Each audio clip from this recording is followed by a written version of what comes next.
Charotich, before we get into that, what the two gentlemen are saying about this manifesto being too detailed,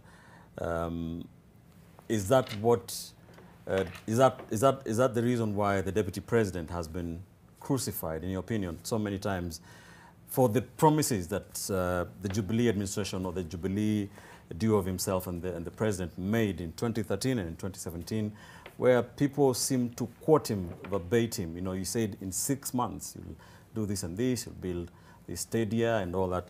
Is that a danger that you can walk into as a presidential candidate, do you think? Yeah, you know, if for every promise every politician ever made, we received 1,000 shillings, we'd already have dealt with our debt. In other words, for the ordinary citizen who is a voter, who is a taxpayer, we're used to promises, endless promises. And I love that we have this problem of detail, because prior to this particular Kenya Kwanza manifesto launch, every single manifesto looked exactly the same to me in the past. I've often said, tell me, in 2017, tell me all the different manifestos of the various parties. How did they actually read? What did they sound like? They all look like the same thing. Oh, we are going to increase the number of teachers. Oh, we are going to reduce debt. Oh, we are going to stop corruption. Oh, we are going to... Oh, and so on and so forth.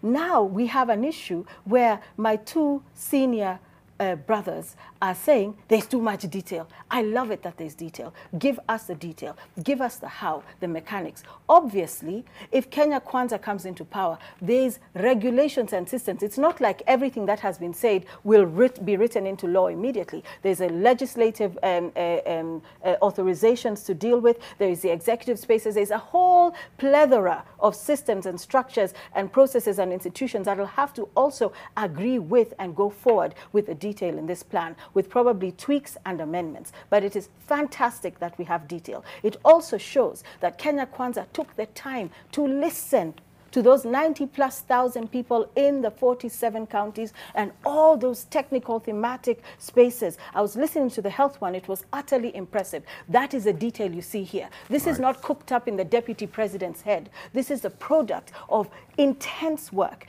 And I'm glad to see that somebody actually cares enough not to insult the intelligence of the populace by actually telling us, this is what I want to do, this is how I will do it. Not saying, iko shida hapa, tutaiangalia baadaye. I want to know, iko shida ni gani? How are we going to resolve it? What are the steps? What is even the budgetary allocation potentially that could be assigned to deal with that problem? Right. And so for me, as Kenyans, it is time for us to move to a place where we ask our politicians, those who want our vote, to give us details.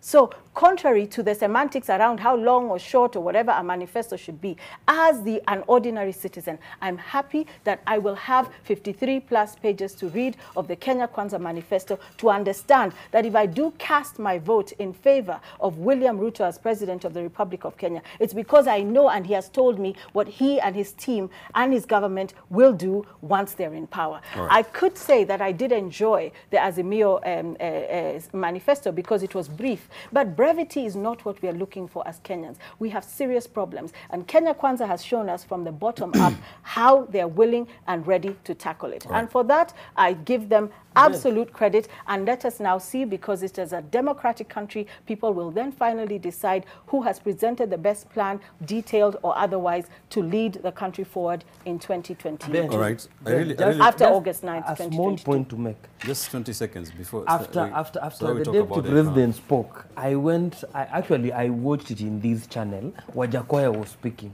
And Wajakoya gave us also another detailed document. Even when he was referring to the price of the dog meat, he said it is 6 times more expensive. When Azimio were launching their manifesto, they told us the exact number of teachers they will hire. What is wrong when William Ruto talks about the percentage and what have you? So what, at the end of the day, what we need to do, and we as citizens here, Professor Wanyandi included, of course, what do you mean included? What? Listen, I'm just making a point. No, that's you not included. What you say Wanyandi included? Am I no, suspect citizen?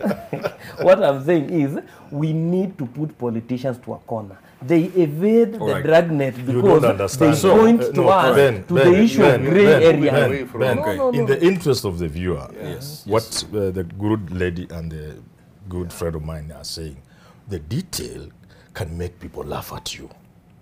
Because without even going through the document in detail, the kind of billions generated, the word billion and the expenses, the Kenyan budget as it is today, unless you more than double revenue collection, almost triple revenue collection. Allow me to come to the next. Allow me to come to the next show with the numbers, so that we can just be talking about numbers. Just a quick. I'm just saying. Yes. A quick glance, or if you are listening, the billions that were being thrown out.